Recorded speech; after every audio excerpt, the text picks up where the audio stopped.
Student, तो इस वाले लेक्चर के अंदर अपन क्या पढ़ेंगे? Physical property. तो फिजिकल प्रॉपर्टी किसकी पढ़नी है अपने को? मोनोहैलोजेन की। आपको हैलोजेन की मैंने प्रिपरेशन मेथड दे दी है। अब क्या पढ़ेंगे अपन? मोनोहैलोजेन की फिजिकल प्रॉपर्टी।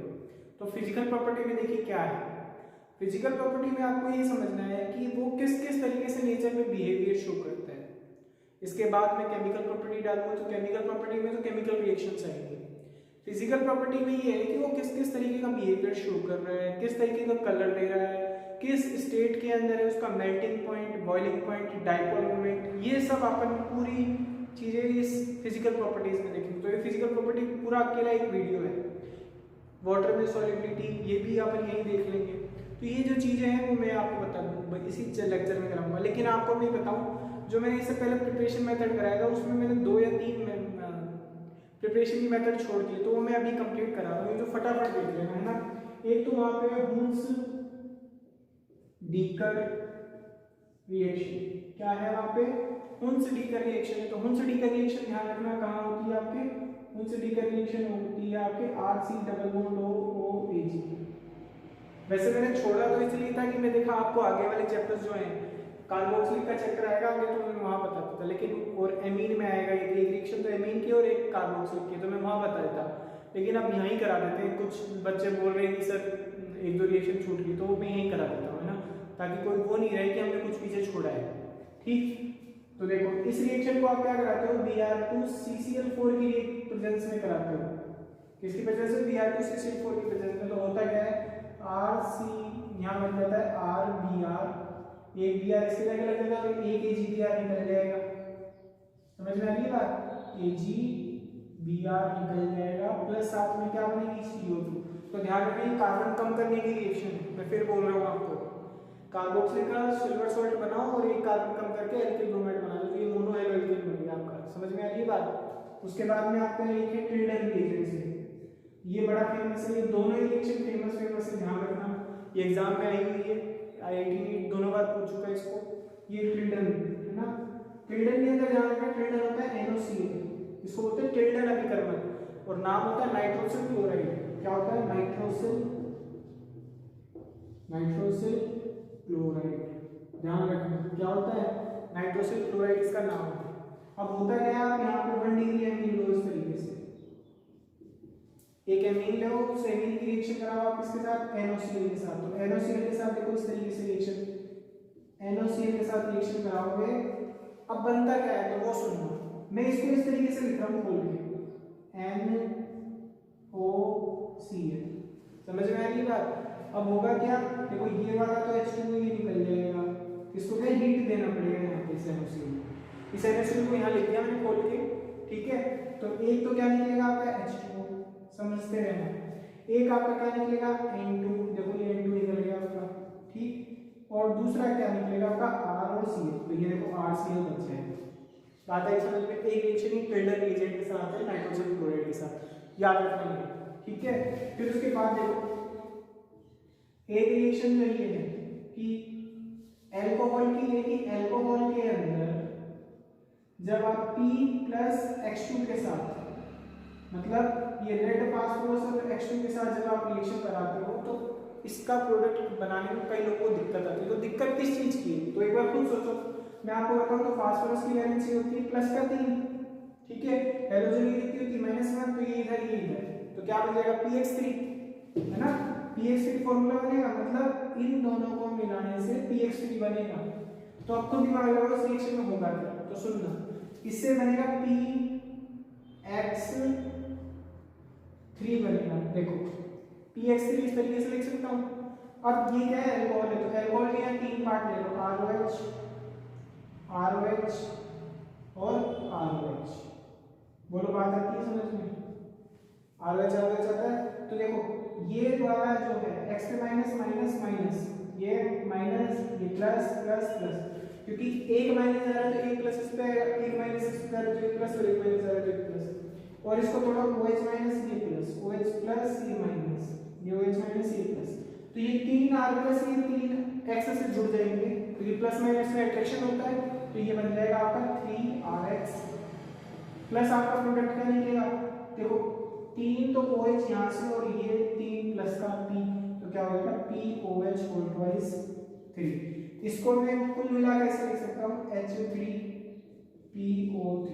बोलो बात आ गई समझ में? इसको ऐसे भी लिख सकता हूँ। तो ये रिएक्शन मैंने वहां छोड़ दी थी। एक रिएक्शन और मैंने वहां छोड़ रखी है जो भी मैं बता देता हूँ। ये आपके पास अल्कोहल है, इस अल्कोहल की रिएक्शन कराओ किसके साथ? PCl5 के साथ।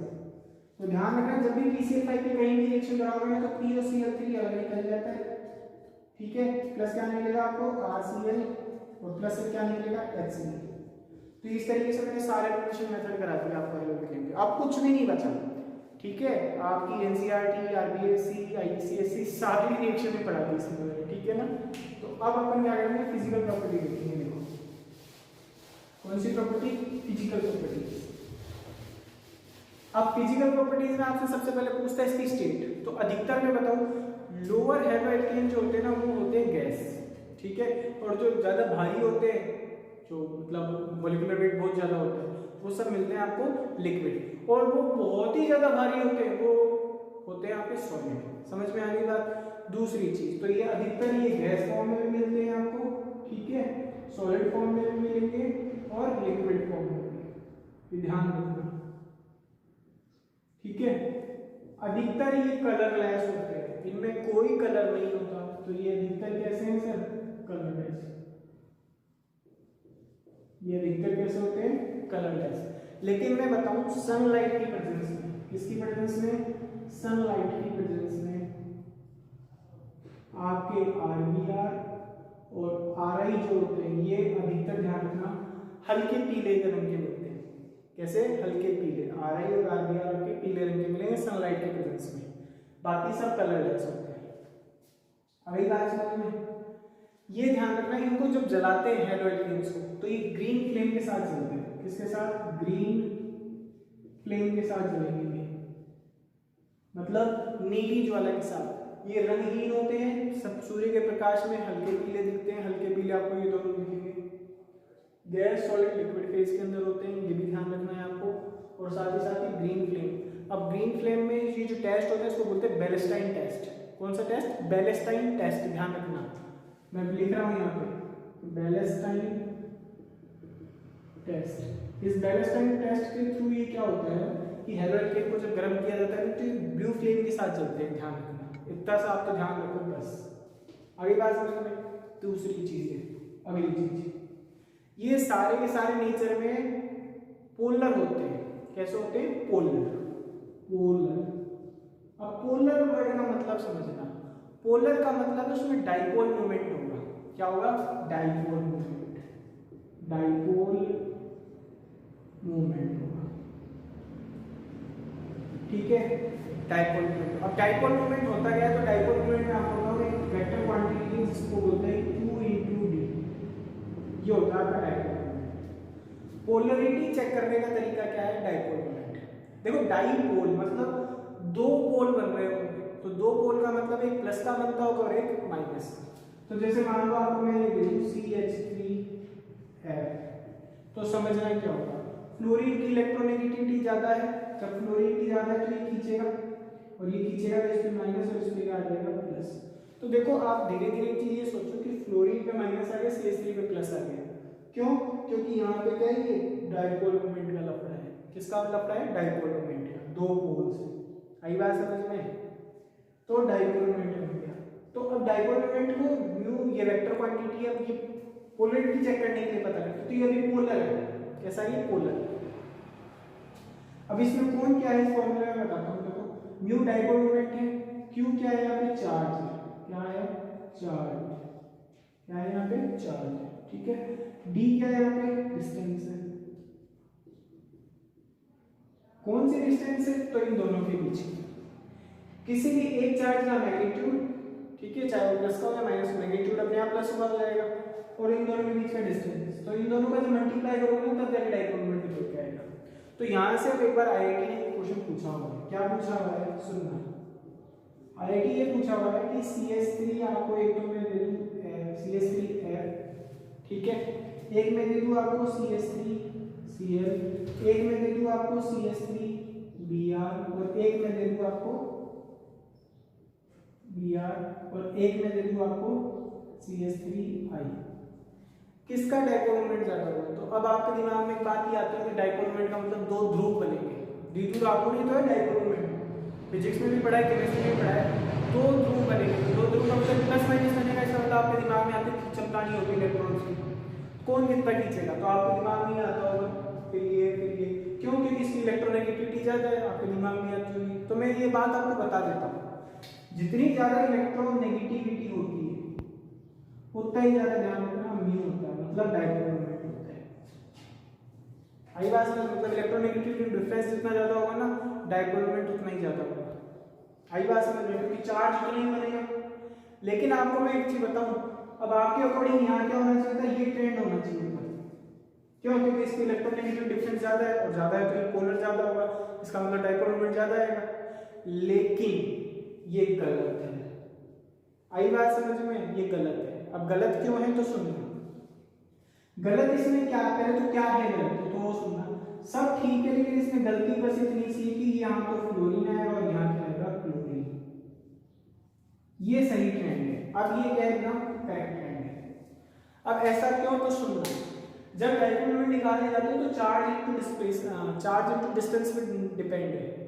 तो होता क्या है कि क्लोरीन का साइज बहुत बड़ा है फ्लोरीन के कंपेयर में, और CH3 मान लीजिए लगा हुआ है, इधर भी CH3 लगा हुआ है, फ्लोरीन है, तो यहाँ चार्ज तो अच्छा बनता है, Q तो अच्छा बन रहा है, लेकिन डिस्टेंस जो है वो बहुत छोटी है। जब डिस्टेंस छोटी है तो म्यू की जो वैल्यू है वो कम आएगी। आई बात समझ में, किसी वैल्यू को छोटी वैल्यू से मल्टीप्लाई करते हो तो आंसर छोटा आता है, लेकिन यहाँ क्लोरीन का साइज बड़ा है। आप जानते हो फ्लोरीन क्लोरीन में से क्लोरीन का साइज बड़ा है, तो फ्लोरीन का साइज बड़ा है तो ये डिस्टेंस भी बड़ी होगी, जब ये बड़ी होगी तो पता लगेगा इसका जो म्यू है वो बढ़ के आएगा। आगे बात समझ में, तो ये एक चीज ध्यान रखना, CH3 से ज्यादा होता है डाइपोल मोमेंट, रहेगी बात याद। उसके बाद में ये जो है, ये हेलो एल्केन जो है, आपको मैं बताऊं तो एक तो ये ध्यान रखना डाइपोल मोमेंट का केस, और एक डाइपोल मोमेंट का केस और बताऊं, ये भी क्वेश्चन आया है, ये आपके आएगा नीट में, है ना। देखो CH2 Cl2 CH Cl3 और एक आपके आएगा CCl4, किसका डाइपोल मोमेंट ज्यादा है ये तो बताइए। तो मैं बताऊं तो आपको डाइपोल मोमेंट में आपको मैं जरा सा इंट्रोड्यूस करिए ऐसे इसको बना लूं। देखो डाइपोल मोमेंट एक वेक्टर क्वांटिटी है जिसकी जो डायरेक्शन होती है वो लो इलेक्ट्रोनेगेटिव से मोर इलेक्ट्रोनेगेटिव की तरफ होती है, ठीक है। इसी CL3 को ऐसे बना लो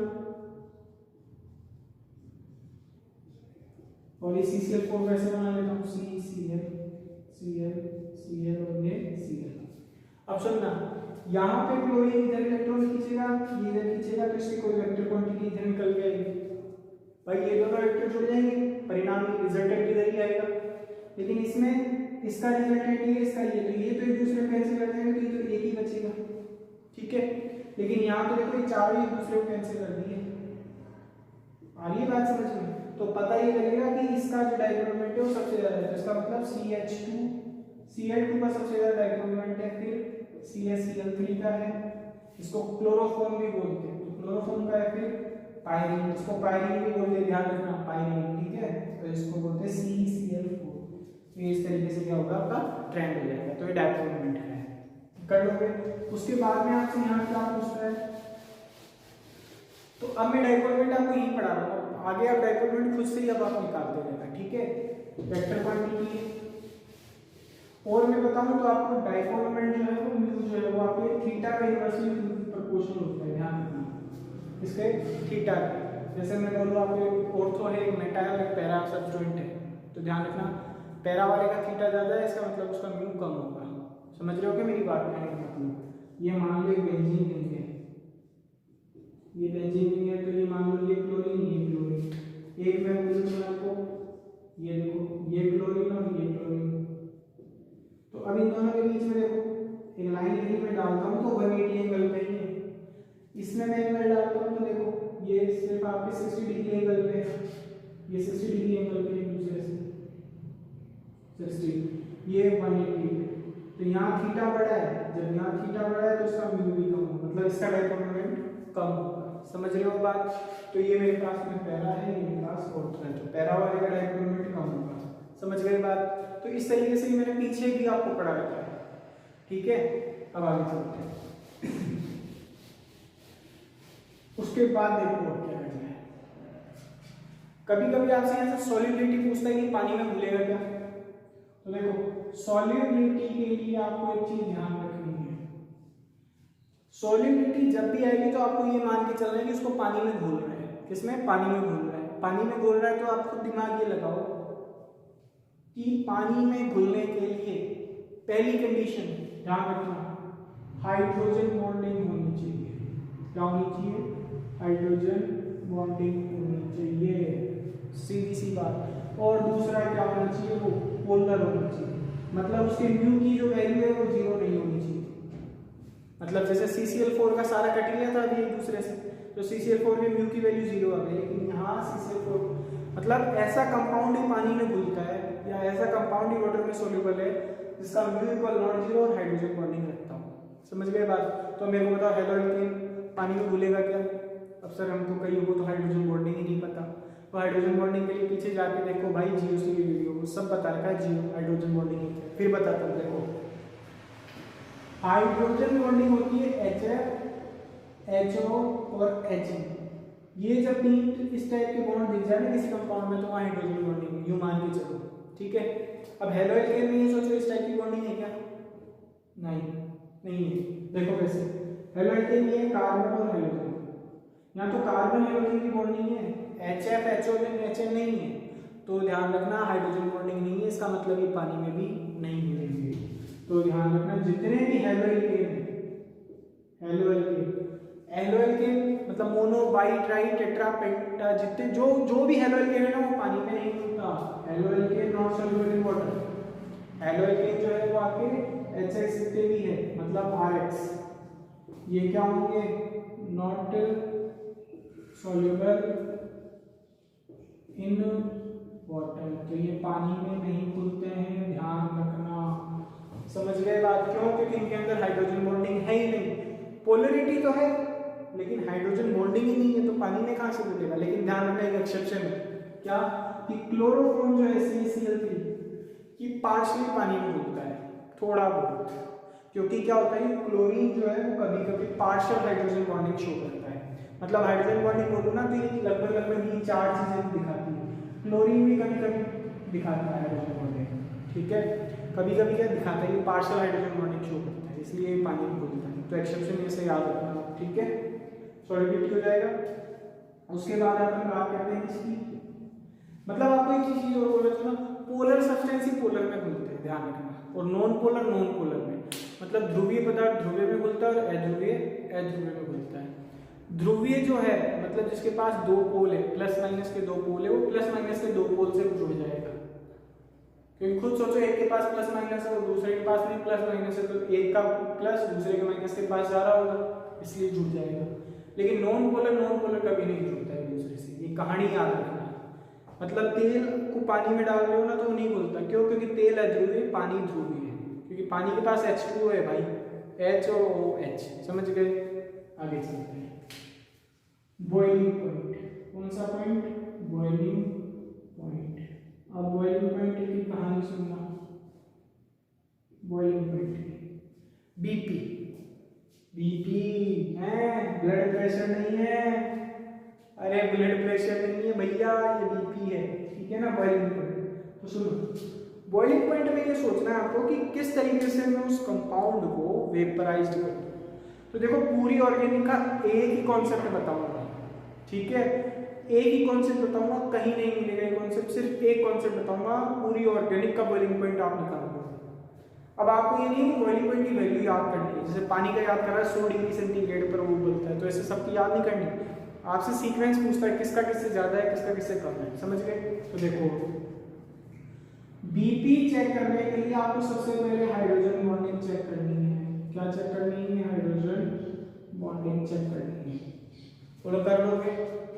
उसके बाद बीपी यदि आप चेक कर रहे हो, एक नंबर पे देखना है हाइड्रोजन बॉन्डिंग, फिर भी यदि सबके अंदर हाइड्रोजन बॉन्डिंग है तो फिर क्या देखना है आपको? मॉलिक्यूलर वेट, या हाइड्रोजन बॉन्डिंग नहीं की हो तो भी आपको क्या देखना है? फिर मॉलिक्यूलर वेट। फिर यदि आपके पास मॉलिक्यूलर वेट नहीं दिख रहा, क्या नहीं दिख रहा? मॉलिक्यूलर वेट नहीं दिख रहा, मतलब सबका ही मॉलिक्यूलर वेट सेम है, आप क्या करें, तो फिर वहां पे क्या देखोगे, ब्रांचिंग, क्या देखोगे, ब्रांचिंग। ब्रांचिंग ब्रांचिंग मतलब शाखा, हिंदी में बोलो तो क्या देखोगे, शाखा देखोगे। एक एग्जांपल ले, तो एग्जांपल लेते हैं, आपको कोई बोले H2O है और एक CH3X है, बताओ किसका बॉइलिंग पॉइंट ज्यादा होगा, तो बॉइलिंग पॉइंट के लिए आपने भी बोला हाइड्रोजन बॉन्डिंग, तो हाइड्रोजन बॉन्डिंग है तो ये तो इसका सबसे ज्यादा है, क्योंकि इसके अंदर HOH टाइप के बॉन्ड मिलेंगे H2O में, हरी बात समझ में, लेकिन इसमें नहीं है ऐसा कुछ। लेकिन अब आपको ये बोल देता कि मैंने आपको आइसोमर दे दी, मतलब मॉलिक्यूलर वेट, तो अब एक बार सुनना, ये तो दिया CH3Cl और एक दिया C2H5Cl, अब बताओ किसका ज्यादा मॉलिक्यूलर वेट, तो क्योंकि हाइड्रोजन बॉन्डिंग तो लगेगी नहीं, तो मॉलिक्यूलर वेट लगाना पड़ेगा, तो इन दोनों में से बताओ किसका बॉइलिंग पॉइंट ज्यादा है, तो इसका ज्यादा है, समझ में आ रही बात।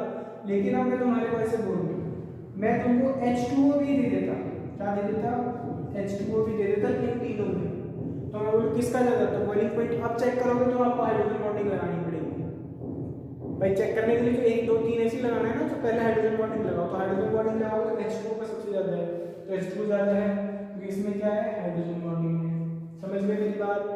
उसके बाद चलते हैं करांगे, सर कभी कभी मॉलिक्यूलर वेट भी सेम होता है, फिर क्या करोगे, ठीक है, तो फिर देखो, फिर या एक और ले लेते हैं एग्जांपल, अभी थोड़ा सा एक एग्जांपल और लेते हैं, एक और ले लेते हैं C2H5OH और एक CH3OCH3, अब बताओ किसका मॉलिक्यूलर वेट ज्यादा है, तो मॉलिक्यूलर वेट दोनों में सेम है, तो आप तो पहले हाइड्रोजन बॉन्डिंग चेक करो, इसमें एक नंबर से चेक करना है, ये नहीं सीधे यहाँ पहुंच गए, नहीं वहां ऊपर से जाओ, हाइड्रोजन बॉन्डिंग चेक करोगे तो हाइड्रोजन बॉन्डिंग इसमें है, आई बात समझ में, यहाँ नहीं है, क्योंकि ये जो CH3 है वो इस तरीके से कार्बन से बॉन्ड बना हुआ है, किससे, कार्बन से, तो हाइड्रोजन बॉन्डिंग इसमें नहीं है, इसलिए अल्कोहल का ज्यादा है यहाँ पे। लेकिन कई बार क्या होता है हाइड्रोजन बॉन्डिंग नहीं होती और मॉलिक्यूलर वेट सबका सेम होता है, फिर क्या निकालो, कैसे निकालो, तो वो ट्रिक मैं बता रहा हूँ, तो देखो कैसे निकालना है, तो उसका तरीका देखो C, ठीक है, 5 की चेन ले, फिर एक ये देगा C और ये C, ठीक है, फिर एक ये देता है C और ये C, इसको A नाम देता हूँ, इसको B और इसको C। तो अब मैं आपको एक चीज बताऊं, इसमें से आप जब बात करोगे तो अब किसका बॉइलिंग पॉइंट, इसका भी फॉर्मूला वही है C5H12, इसका भी C5H12, इसका भी C5H12, हाइड्रोजन बॉन्डिंग किसी में नहीं है, मॉलिक्यूलर वेट सबका सेम आएगा।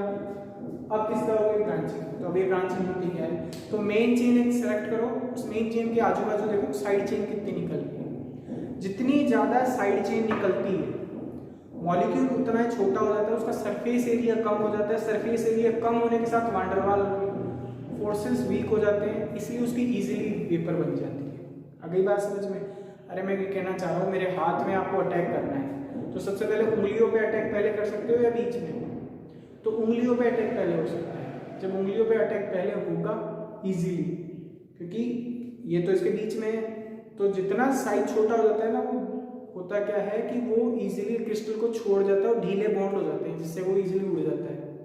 लेकिन जो ये है लंबा चेन वाला ये तो यहाँ मैं आपको बोलूँ सबसे कम एरिया इसका है, क्योंकि ये गोल होने को आ गया, और जब ये गोल होने को आ गया तो गोल होने के बाद में इसका सरफेस एरिया कम, तो इजीली क्या होगा, वेपर बन जाएगा, लेकिन इसका नहीं बनेगा।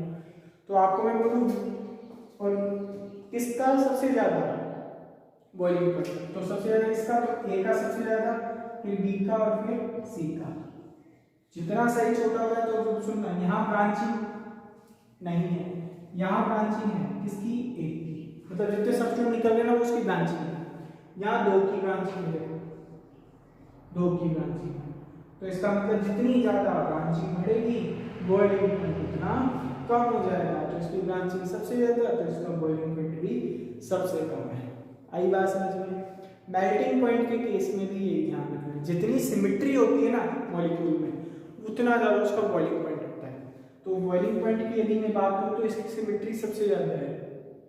सममितता, जो अपने क्रिस्टल में फिट हो सकता हो, आई बात समझ में? तो जितनी ज़्यादा सिमेट्री होती है उतना ही ज़्यादा उसमें क्या होता है, मेल्टिंग पॉइंट होता है। तो मेल्टिंग पॉइंट्स के आपसे क्वेश्चन नहीं पूछता, तो जो जो चीज़ें मैं आपको बता रहा हूँ इतने ही क्वेश्चन आते हैं आपके। समझ में आ गई बात?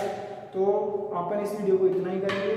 तो मैंने आपको फिजिकल प्रॉपर्टी पढ़ाई, तो प्लीज़ यदि वीडियो पसंद हो तो लाइक ज़रूर करें, यदि कोई कमी है तो कमेंट बॉक्स में लिखें, उसे मैं सुधारूंगा। साथ ही साथ आपको मैं बताऊँ तो इसके बाद में केमिकल प्रॉपर्टी है। तो आशा करता हूँ आप पूरा वीडियो देखे होंगे, समझ में आया। तो प्लीज़ शेयर, सब्सक्राइब, लाइक ज़रूर करें। Thanks for watching.